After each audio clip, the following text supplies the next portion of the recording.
जी अस्सलाम वालेकुम जी। अच्छा जी, कोमा का सवाल ये है कि ये सवाल है और ये इम्प्लीमेंटेशन कैसे हुई इस डॉन आर्टिकल के ऊपर अंग्रेज़ी की, कैसे कोमास यूज़ हुए हैं। अभी अपकमिंग बैच के अंदर यही काम होना है कि हम लोगों को न्यूज़पेपर को लेना है और उसको अंडरस्टैंड करना है और 50 अपनी क्लासेस पूरी करनी है। तो इसको देखते हैं कि ये कैसे आ रहा है। तो सेकेंडली तो यहाँ पर आ गया एडवर्ब। ठीक है, तो एडवर्ब जब भी स्टार्ट होता है, ठीक है, एक एडवर्ब सेंटेंस, उसके बाद हमेशा कोमा लगता है। तो ये कोमा तो इस खुशी में आया हुआ है। ठीक हो गया। इसके आगे देखें कि आगे कोई कोमा नहीं है, कोई कोमा नहीं है, फिर ये एपोस्ट्रोफी का इस्तेमाल हो गया। ठीक हो गया। इट्स आपके यहाँ पे एडजेक्टिव हो गया, किसके लगा, इंडिया के लगा। असल कहानी जो है वो यहाँ से शुरू होती है। मैं हमेशा बात करता हूँ कि सच ऐसे पहले कोमा आता है, तब तब आपके पास एग्जांपल्स हों। लेकिन ये जो कोमा है ना, ये सच ऐस का नहीं है, ये कोमा इस इंक्लूडिंग का है। ठीक है, इस फ्रेज का है कि भी वो बताना चाह रहा है एक एक्स्ट्रा इन्फॉर्मेशन। ठीक है, वो कहता है जी इंडिया जो है ना वो बड़ा एक्सरसाइज करता है अपनी लोकेशन को, अपनी ऑटोनमी को, ठीक है, इसके साथ इन अमेरिका के, एक तो अमेरिका के साथ कर ही कर रहा है, ठीक है, साउथ एशिया के अंदर। लेकिन कहता है उसके जो मध्य मुकाबला है ना, दूसरा बंदा रशिया, उससे भी कर रहा है। ठीक हो गया। तो फिर यहाँ पर आप जो है सिंपली जो है ना, ये सिर्फ विद अमेरिका कर सकते थे, लेकिन उसने यहाँ पर रशिया की बात की है। तो रशिया की बात की है, तो ये जो दरमियान की इन्फॉर्मेशन ना, ये वाली, ये कोमा के बाद वाली इन्फॉर्मेशन, ये फ्रेज की फॉर्म के अंदर है। इसे हम लोग एपोजिशन केस भी कह सकते हैं कि एक एक्स्ट्रा इन्फॉर्मेशन जो है वो बताना चाह रहा है। ठीक है, एक्स्ट्रा इन्फॉर्मेशन।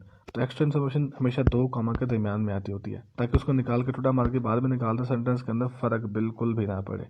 ठीक है, तो फिर यहाँ पर आप ये लिख सकते थे कि इस स्ट्रेटजिक ऑटोनॉमी विद अमेरिका। ठीक है, तो बात बिल्कुल मुकम्मल हो जाती। या विद रशिया, ये भी कह सकते थे। ठीक है, विद रशिया आल्सो करके ये भी कह सकते थे। विद अमेरिका एंड रशिया ये भी कह सकते थे, कोई मसला नहीं था। लेकिन यहाँ पर देखें ना, उसने बात वजन दी है कि एक तो अमेरिका के साथ वो बातें, मतलब कि अपने ताल्लुकात मजबूत कर रहे हैं, फिर अमेरिका का जो दुश्मन है रशिया, उसके साथ भी कर रहे हैं। ठीक है, मध्य मुकाबल जो बंदा है। तो ये थोड़ा सेंटेंस को देखे ना, वाज़े बातें कितनी गहरी उसने कर दी इसके अंदर। तो जो पढ़ने वाला, जिसको पता चलता है, वो इस बात को समझता है कि इसमें बड़ी बात छुपी हुई है ना।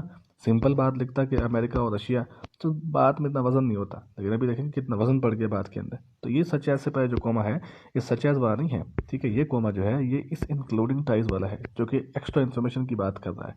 और ये कोमा जो है ये एडवर्बियल फ्रेज वाला है। बाकी तो आपको पता है।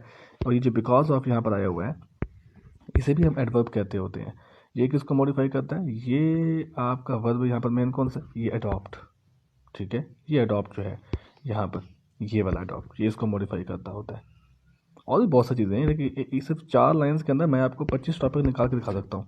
इसके अंदर अगर आप फोकस करें तो इसके अंदर बहुत सारी चीज़ें मिल जाएंगी आपको। हर एक वर्ड का हर एक कोई ताल्लुक होगा। ठीक है, ये यूएस का साथ क्यों लगा हुआ है, ठीक है, यूनाइटेड स्टेट है, ठीक है, यूएन के साथ क्यों लगता है। ठीक है, तो ये बहुत सारी चीज़ें होती हैं जो हमें करनी पड़ती हैं। ओके जी।